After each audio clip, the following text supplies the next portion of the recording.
In the world of sport, one game in particular stands head and shoulders above the rest. It has the most players, is watched by the most fans and generates the most money. On a global scale, football's strength is undisputed. And now one of football's offspring is gaining more and more players, media attention and fans, because a game that started off as the ultimate casual kick-around is starting to get serious.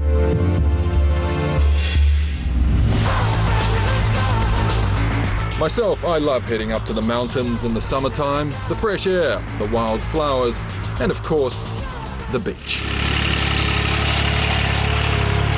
There's 600 tons of sand. We had 25 lorries with 25 tons of sand. And why would they do that? To host a round of the ever-growing European Beach Soccer League. The first European League in 1998 was started with 6 teams. Now we have involved more than 20 teams, national teams. In beach soccer, there's no shortage of action. On average, you'll see 11 goals per 36-minute match, which is certainly enough to arouse the passion of someone like former Manchester United star Eric Cantona.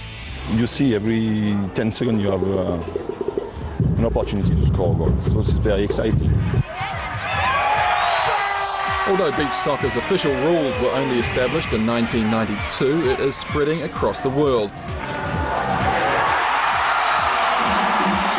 The first FIFA World Cup for beach soccer was held in 2005, and as the sport's structure becomes more professional, so does the interest from broadcasters.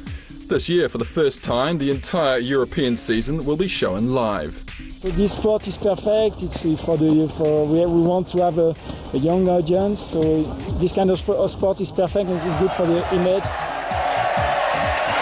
Now, while traditional football superpower Brazil is also the master of beach soccer, the game does provide a good opportunity for football's less famous nations to shine. In the last World Cup in Brazil, we've got Solomon Island, which is something that they reach a dream. Of course, the great thing about beach soccer is that all you really need to play it is a ball and some sand. Although it may surprise you that the type of sand you use can make a huge difference. The sand? Yes. Always the same or sometimes? No, it's so different. It's a great difference. The speed of the ball is completely different. Yes. We noticed that. In Brazil, you can't run. You try to run and you stop. To the untrained eye, beach soccer may simply look like an orgy of bicycle kicks and fancy Dan moves. But as it grows, the sport is in a state of constant transformation. 5 years ago, we played offensive. We wanted to score goals. Today, you have to look to not receive goals. One thing that the countries, the teams are increased is that they run a lot and they are very hard, physical. In Europe alone, it's estimated there are now over 70,000 players, although few actually make any money. There are 2 or 3 players in our team, they get money. But not much money? Not much money. So for the moment, most will have to settle for just having their expenses covered, be it on the coast of Africa or Portugal, or at a French ski resort keen to boost its credentials as a summer playground. Perhaps a shrewd move given our current concerns about global warming. This summer our provisional occupancy rate is up by 15%, and there's one reason, and I think it's that we actually make an effort to do things for people and bring people to the resort. And why wouldn't you come to the mountains when you can see this sort of thing, which, trust me, is even harder to do than it looks. Although I must say the sand in Tenia didn't really suit my style.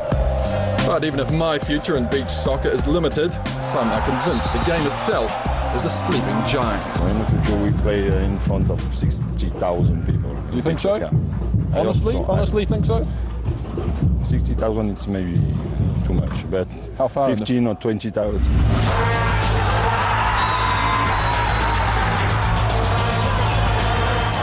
And perhaps that's not such an unrealistic target, because after all, a game born on the beaches of Rio that can draw fans to a tournament 2,000 metres above sea level and is now seen by TV viewers in over 170 countries, does have a habit of pulling off spectacular goal.